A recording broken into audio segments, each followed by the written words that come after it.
Hello everyone. हम BPSC घटना चक्र पूर्वावलोकन डिस्कस कर रहे हैं। टॉपिक है भारतीय अर्थव्यवस्था। उसके अंतर्गत राजकोषीय नीति एवं राजस्व। इससे रिलेटेड किस तरीके के क्वेश्चन बीपीएससी में पूछे गए हैं, हम उसके बारे में चर्चा करेंगे। तो चलिए स्टार्ट करते हैं। पहला क्वेश्चन है, केंद्र सरकार के गैर योजना व्यय के बारे में निम्नलिखित में से कौन सा कथन सही है? तो इसका सही आंसर हो जाएगा ऑप्शन बी, व्यय ब्याज भुगतान पर होता है। प्रश्नगत विकल्पों में से केंद्र सरकार के गैर योजना व्यय के बारे में सही कथन है व्यय ब्याज भुगतान पर होता है। ध्यातव्य है कि जब कोई व्यय योजनागत व्यय से इतर रखरखाव, प्रशासनिक इत्यादि पर लेखांकन किया जाता है तो उसे गैर योजनागत व्यय कहते हैं। वर्तमान समय में भारत में योजनागत एवं गैर योजनागत व्यय लेखांकन को समाप्त करते हुए केवल पूंजीगत एवं राजस्व व्यय का लेखांकन किया जा रहा है। नेक्स्ट क्वेश्चन है, संघ सरकार के वित्त में नवीनतम विकास के बारे में निम्नलिखित कथनों पर विचार कीजिए। फर्स्ट है, महामारी वित्तीय वर्ष 21 के दौरान संघ सरकार का राजकोषीय घाटा सकल घरेलू उत्पाद के 9.2% तक पहुंच गया था। सेकंड कथन है, वित्तीय वर्ष 22 में राजकोषीय घाटा कम होकर सकल घरेलू उत्पाद का 7.7% हो गया है। थर्ड है, पिछले 2 वर्षों में राजस्व संग्रह कम हो गया है। तो इसका सही आंसर हो जाएगा ऑप्शन बी, केवल 1 सही कथन है।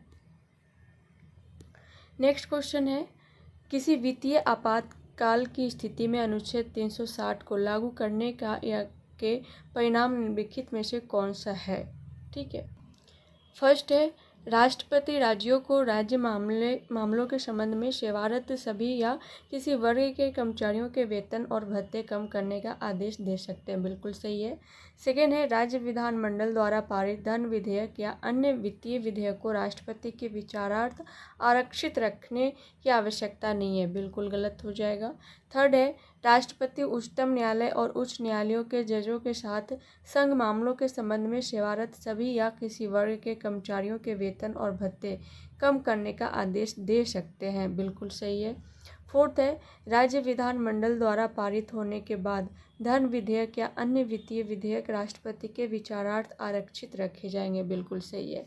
तो इस तरीके से 1, 3, 4 ऑप्शन बी इसका सही आंसर हो जाएगा।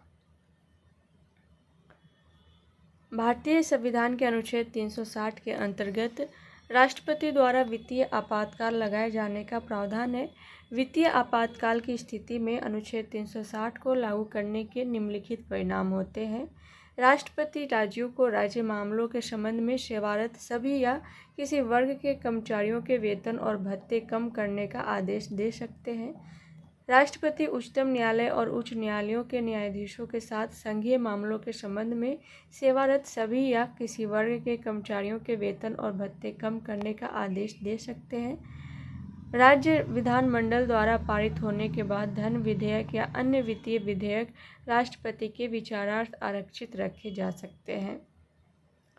नेक्स्ट क्वेश्चन है, भारत के केंद्रीय बजट में संस्थागत कृषि साख का प्रवाह बढ़ाने के लिए वर्ष 2020-21 के लिए क्या साख लक्ष्य रखा गया?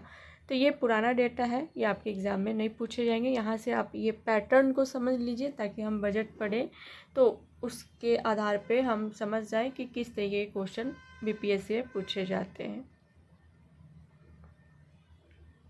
नेक्स्ट क्वेश्चन है, भारत के बजट में किस वर्ष वस्तु लेन देन कर प्रस्तुत किया गया था? तो इसका सही आंसर हो जाएगा ऑप्शन ए, 2013-14।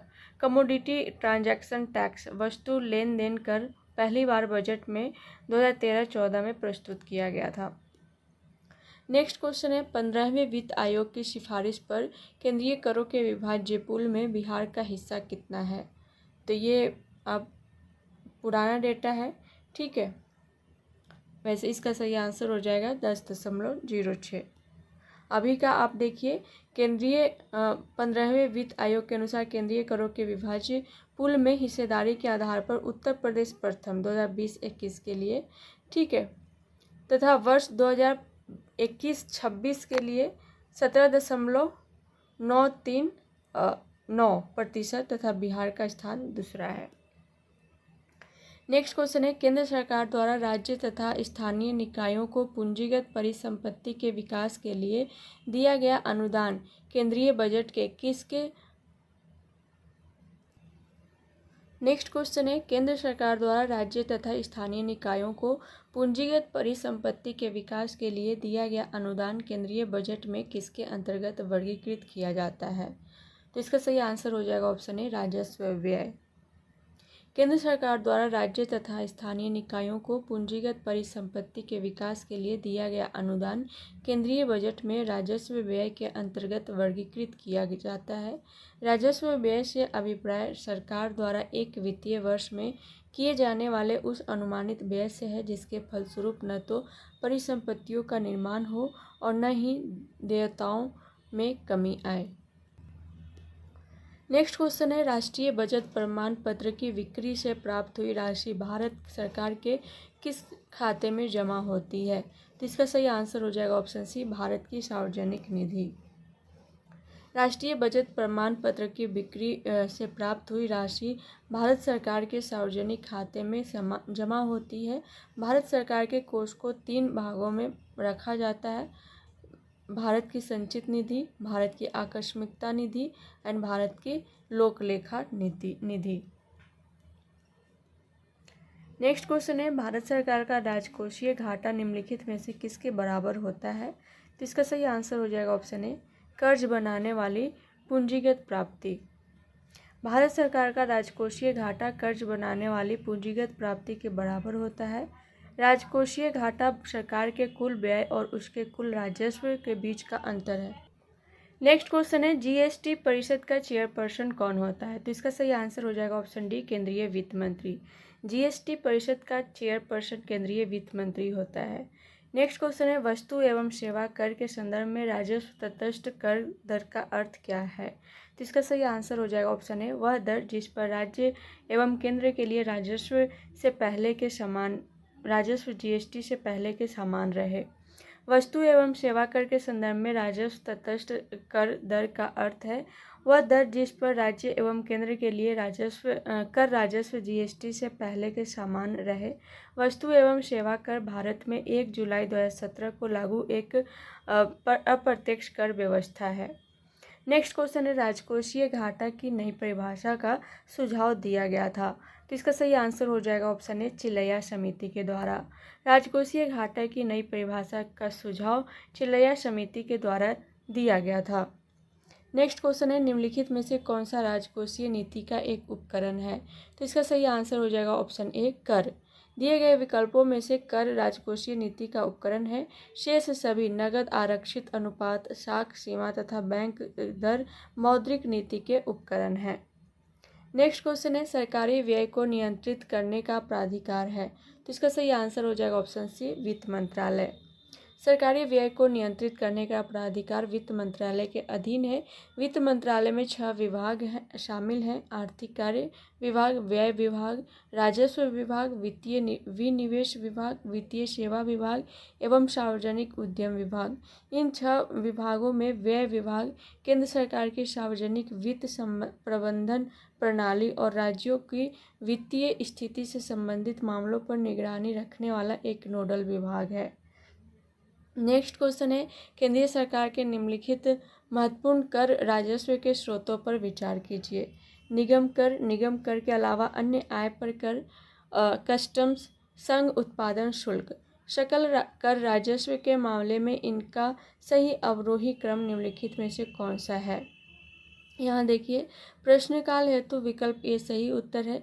बजट अनुमान 2025-26 के अनुसार केंद्र सरकार के सकल कर राजस्व के प्रमुख स्रोत निम्न है, आयकर, ठीक है, वस्तु एवं सेवा कर, निगम कर, केंद्रीय उत्पाद शुल्क तथा सीमा शुल्क।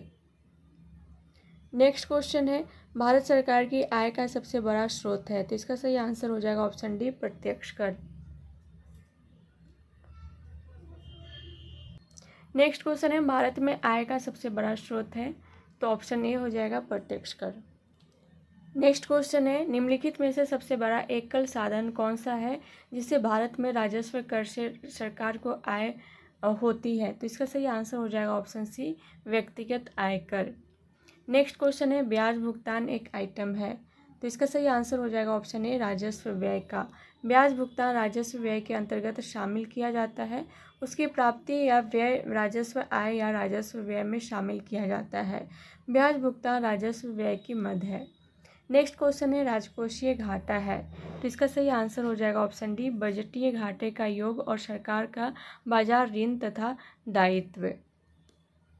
नेक्स्ट क्वेश्चन है, भारत में राजस्व घाटे से तात्पर्य है कि ऑप्शन ए है, भारत सरकार को अपने उन व्ययों के वित्त पोषण के लिए उधार लेने की आवश्यकता है जो पूंजीगत परिसंपत्तियों का निर्माण करते हैं। गलत हो जाएगा।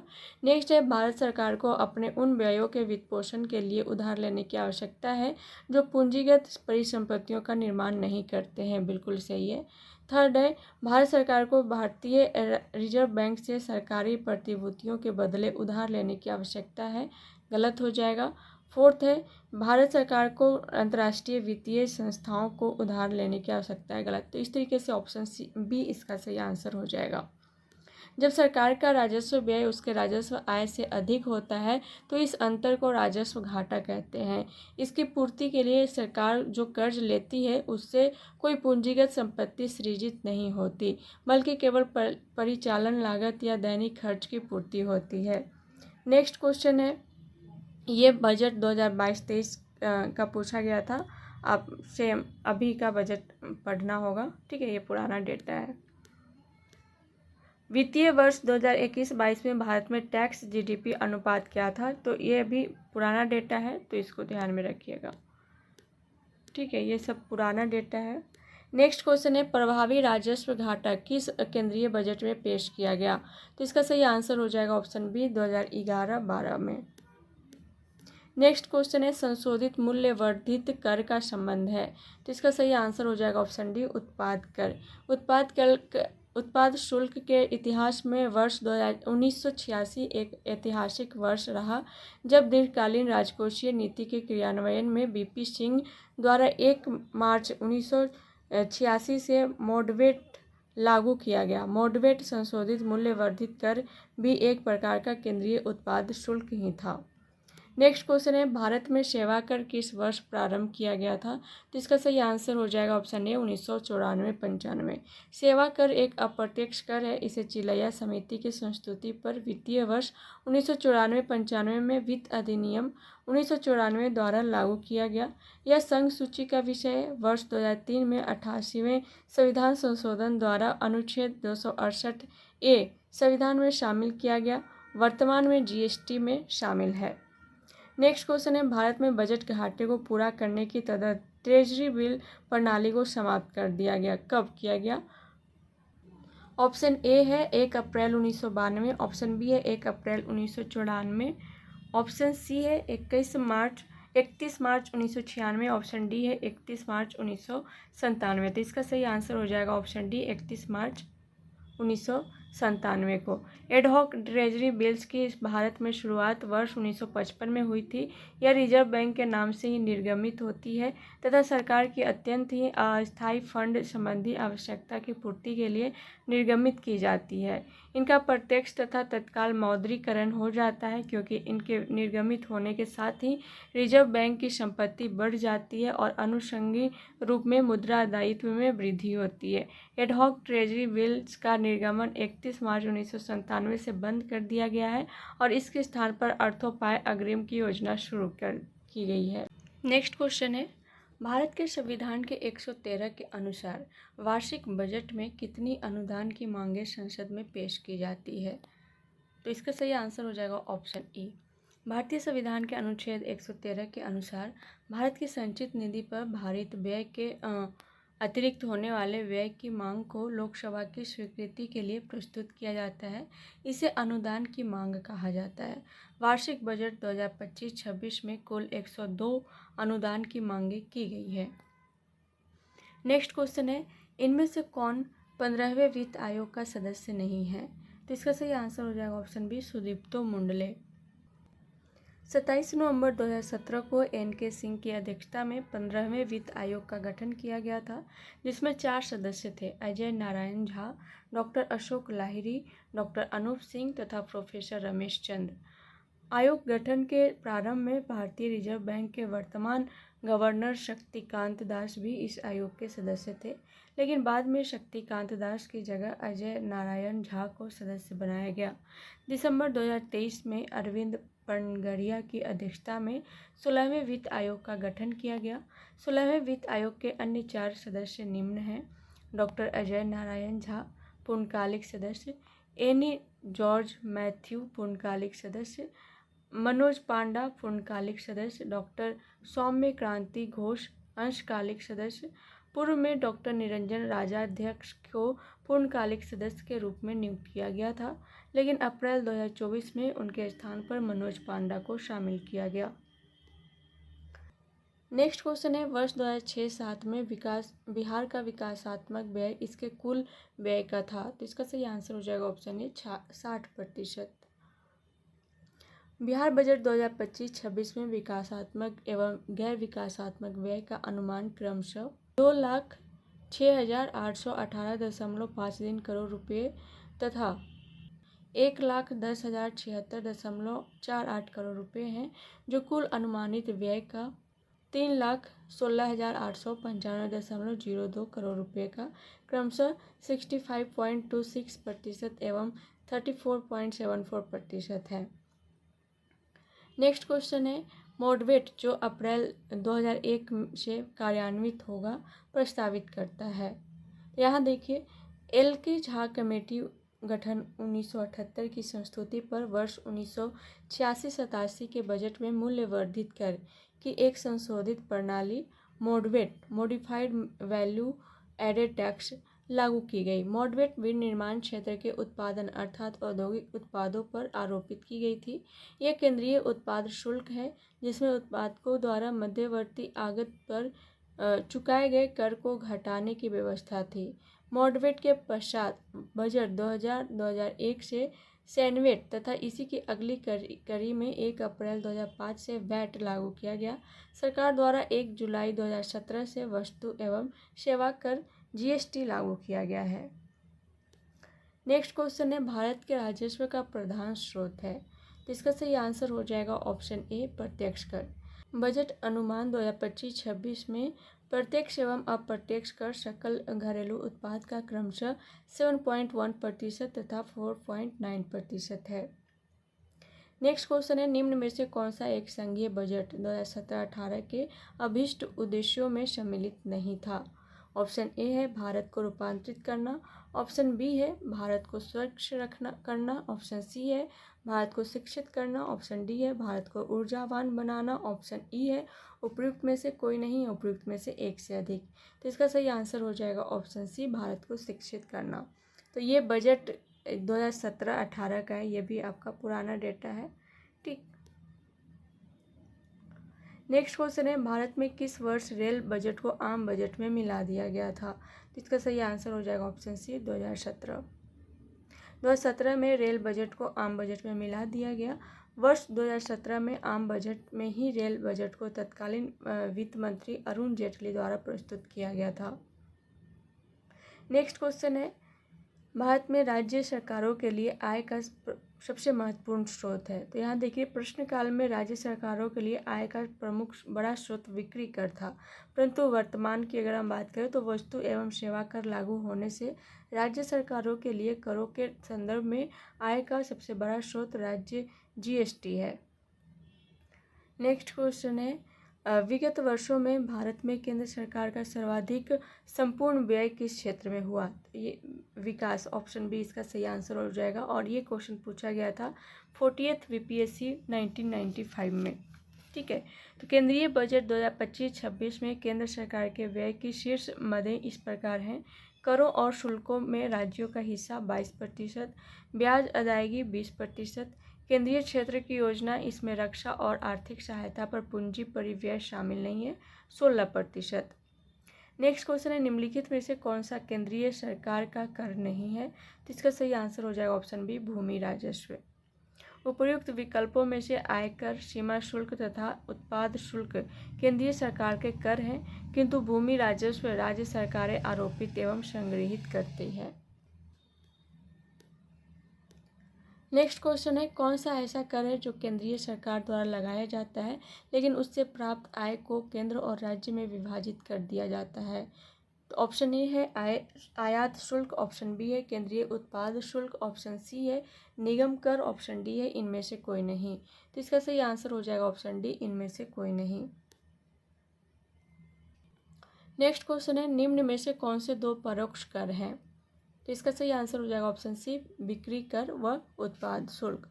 उपयुक्त विकल्पों में दिए गए करों में से आयकर व संपत्ति कर प्रत्यक्ष कर है, जबकि बिक्री कर व उत्पादन शुल्क परोक्ष कर है। ठीक है। नेक्स्ट क्वेश्चन है, निम्नलिखित प्रत्यक्ष करों में से किस कर से सरकार को अधिकतम राजस्व की प्राप्ति होती है। तो इसका सही आंसर हो जाएगा ऑप्शन बी, आयकर।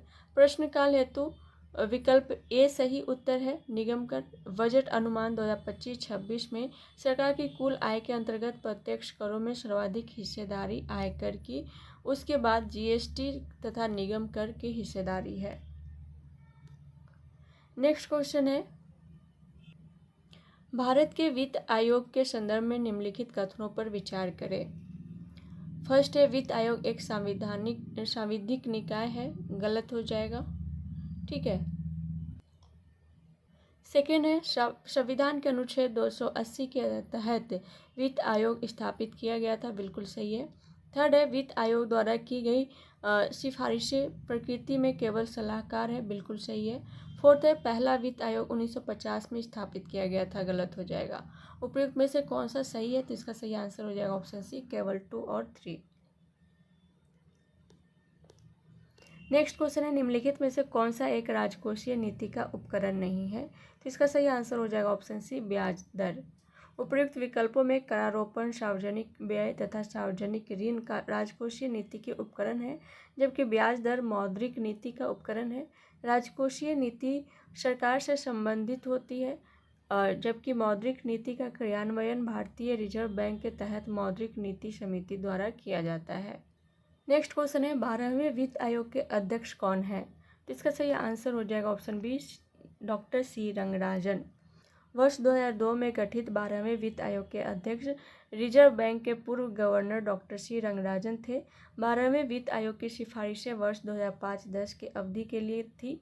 15वें वित्त आयोग का गठन N.K. सिंह की अध्यक्षता में नवंबर 2017 में किया गया, जिसकी सिफारिशें 2020 से 2025 तक लागू होनी थी, लेकिन यह 2 अवधियों क्रमशः वर्ष 2020-21 तथा वर्ष 2021-26 के लिए लागू है।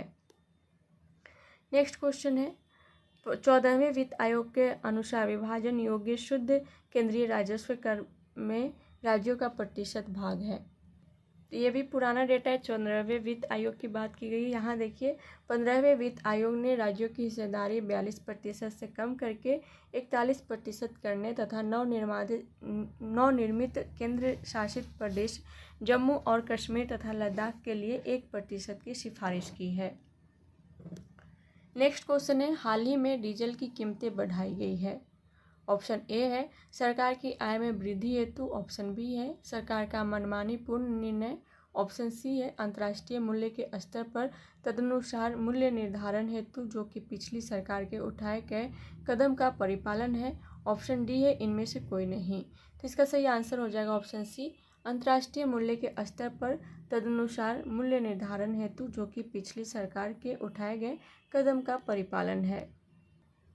सरकार द्वारा वर्ष 1999 में सड़क विकास के लिए प्रति लीटर डीजल पर 1 रुपये उपकर आरोपित किया गया था, जिससे डीजल की कीमतें 1 रुपये बढ़ गई। पुनः डीजल की घरेलू कीमतों को अंतर्राष्ट्रीय कीमत से समायोजित करने के लिए सरकार ने डीजल की कीमत में 32 से 34 पैसे प्रति लीटर की वृद्धि की। वर्ष 2014 से डीजल मूल्य पूर्णतः अंतर्राष्ट्रीय बाजार मूल्यों से निर्धारित होता है। तो आज के लिए इतना ही, मिलते हैं नेक्स्ट क्लास में नेक्स्ट टॉपिक के साथ। तब तक के लिए thank you so much and all the best.